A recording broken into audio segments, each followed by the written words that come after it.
Hakikat belajar. Belajar adalah sebuah proses yang dinamis dan terjadi dalam seluruh perjalanan kehidupan manusia. Belajar adalah proses perubahan tingkah laku yang relatif menetap, yang bertumbuh dan berkembang. Konsep belajar didefinisikan oleh banyak ahli yang dapat kita cerna sebagai berikut. Yang pertama, W.H. Burton. Belajar adalah sebuah perubahan tingkah laku pada diri individu dan merupakan interaksi antara individu dengan individu lainnya dan lingkungannya. Kedua, Ernest Hildgaard. Belajar adalah sebuah proses perubahan kegiatan dan merupakan reaksi yang ditampilkan terhadap lingkungan. Ketiga, H.C.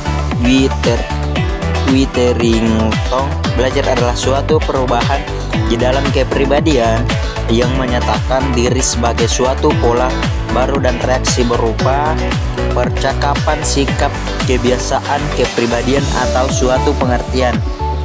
Jenis-jenis pola belajar. Para ahli mendeskripsikan jenis-jenis pola belajar diuraikan sebagai berikut. Yang pertama, Bell Gradler 1991 bahwa belajar dipengaruhi oleh kondisi internal. Yang kedua, Gardner 1988, belajar terjadi apabila terdapat hubungan antara fase belajar dan cara pembelajaran. Ketiga, Piaget, faktor belajar terbentuk atas dua pertanyaan mendasar. Baik, langsung saja di sini saya akan menjelaskan materi tentang karakteristik teori belajar. Setiap teori belajar akan memiliki karakteristik yang berbeda, namun dapat digeneralisasikan bahwa secara umum karakteristik teori belajar seharusnya mencakup beberapa hal. Yang pertama itu hukum kesamaan, yang kedua melakukan banyak latihan, yang ketiga adanya pemahaman belajar aktif, yang keempat timbulnya kemudahan individu, yang kelima latihan. Nah, langsung saja di sini saya akan bahas tahapan belajar dalam pengembangan anak usia sekolah dasar. Dalam perkembangan anak usia sekolah dasar terdapat beberapa tahapan belajar yang dialami. Yang pertama yaitu sensorik motorik. Pada masa ini anak mengenal lingkungan dengan kemampuan sensorik, yaitu dengan penglihatan, penciuman, pendengaran, perabaan, dan gerakan. Yang kedua, profesional. 2-7 tahun. Pada masa ini anak mengandalkan diri pada persepsi tentang realitas. Ia telah mampu menggunakan simbol, bahasa, konsep sederhana, berpartisipasi, membuat gambar, dan menggolok-golokkannya. Yang ketiga yaitu operasional konkret. 7-11 tahun. Pada masa ini anak mengembangkan pikiran logis, penalaran logis. Yang keempat, operasional formal. 11 tahun ke atas. Pada masa ini anak telah berpikir abstrak, operasional konkret, ke operasional kompleks. Melalui proses tingkatan berpikir, anak dilatih untuk memiliki 3 bentuk pengetahuan sebagai berikut. Yang pertama yaitu pengetahuan fisik, kedua pengetahuan logika matematik, yang ketiga pengetahuan sosial fakta bahwa pengetahuan itu dapat diberikan. Baik, di sini saya akan menjelaskan tentang teori belajar. Jadi yang pertama yaitu teori belajar humanistik. Jadi teori belajar humanistik ini merupakan teori belajar yang paling abstrak daripada teori belajar lainnya seperti behavioristik, kognitif, dan konstruktivistik.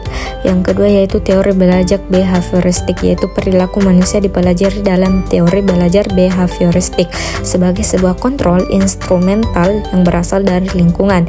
Terus yang ketiga yaitu belajar kognitivistik, yaitu belajar model pengembangan kompetensi pedagogik berbasis pengetahuan pedagogik dengan konsep teori belajar. Nah, model pengembangan kompetensi pedagogi guru dapat dikembangkan dengan terlebih dahulu guru memiliki bekal pengetahuan, konsep, dan pemahaman terhadap teori belajar.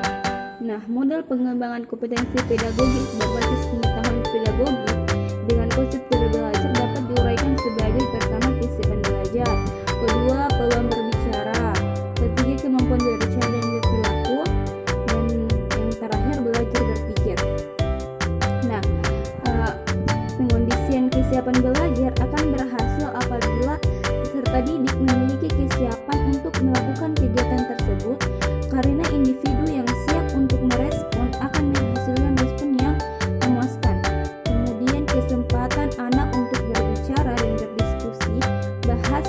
cara berpikir anak sama dengan orang dewasa.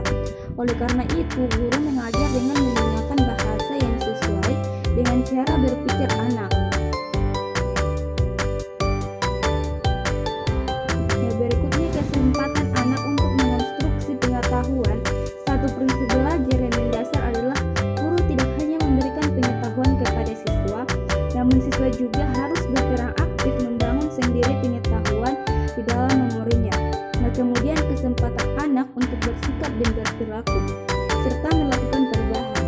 Nah, manusia bertanggung jawab terhadap hidup dan perbuatannya serta mempunyai kebebasan dan kemampuan untuk mengubah sikap dan perilaku mereka.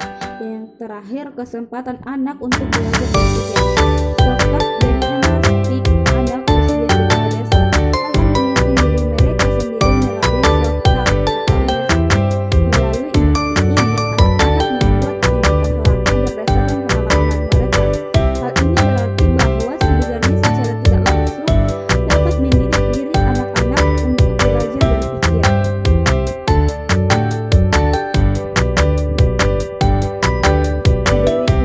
konsep kemampuan reflektif. Nah, kemampuan adalah kesamaan yang berhubungan dengan kemampuan intelektual dan terwujud sebagai aktivitas mental berpikir, menalar, memecahkan masalah, hingga kemampuan reflektif. Reflektif adalah tindakan merenungkan dan belajar dari pengalaman. Terdapat keterhubungan dari kemampuan reflektif terhadap profesionalitas. Kemampuan reflektif akan menumbuhkan sebuah sikap moral. Nah, reflektif juga adalah sebuah kemampuan berpikir. John Dewey menyebutnya sebagai berpikir reflektif atau reflective thinking. Cara berpikir reflektif ini digunakan John Dewey dalam penelitian guna pemecahan masalah. Dewey berpendapat bahwa pendidikan merupakan sebuah proses sosial yang memfasilitasi anak-anak ataupun anggota masyarakat yang belum dewasa bergaul dalam proses agar memiliki kesempatan untuk melakukan pengembangan pribadi dan kemampuan sosialnya melalui keikutsertaan dalam pengalaman belajar dan pemecahan masalah. Baik, di sini saya akan membahas mengenai tujuan, manfaat, dan teknik reflektif dalam proses pembelajaran. Nah, yang pertama, saya akan membahas mengenai tujuannya. Tujuan reflektif terdiri dari yang pertama, pemetaan minat belajar, yang kedua, pemetaan tingkat keberhasilan sebuah program pembelajaran atau strategi, model, metode, dan teknik pembelajaran. Kemudian yang ketiga, identifikasi kekuatan dan kelemahan manajemen pembelajaran atau kelas dan keterampilan mengajar. Kemudian yang keempat atau yang terakhir, mengidentifikasikan kebutuhan dan kesesuaian pola pembelajaran dengan target dan kebutuhan anak didik. Nah, kemudian manfaat reflektif terdiri dari dua, yaitu reflektif bagi guru dan siswa merupakan sebuah ruang untuk melakukan introspeksi dan sekaligus evaluasi diri, merenungkan jauh ke dalam kegiatan yang telah dilakukan, apa manfaatnya, apa kekuatan, apa kekurangan, dan bagaimana agar ke depan menjadi lebih baik lagi. Nah, adapun teknik yang dilakukan untuk memfasilitasi kegiatan reflektif, yang pertama, reflektif melalui person, yaitu dapat dilakukan melalui dialog antara guru dengan guru dengan siswa, dan siswa dengan siswa ataupun dengan orang tua atau mitra. Nah, teknik yang kedua yaitu reflektif melalui media, misalnya dengan video pembelajaran dan media lainnya. Nah, yang ketiga yaitu reflektif dengan jurnal atau catatan harian. Sekian dari materi saya, terima kasih. Model pengembangan kompetensi pedagogik berbasis kemampuan reflektif. Pengembangan potensi pedagogik guru dapat dikembangkan dengan pengembangan kemampuan reflektif. Analisis konstruk yang berkaitan dengan kemampuan reflektif adalah sebagai sebuah kemampuan atau kesanggupan yang berhubungan dengan kemampuan intelektual dan terwujud sebagai aktivitas mental berpikir, menalar, memecahkan masalah, hingga kemampuan rekreatif pembiasaan. Sikap rekreatif diawali dengan kemauan untuk mendengarkan dengan sungguh dan memaknai pengalaman.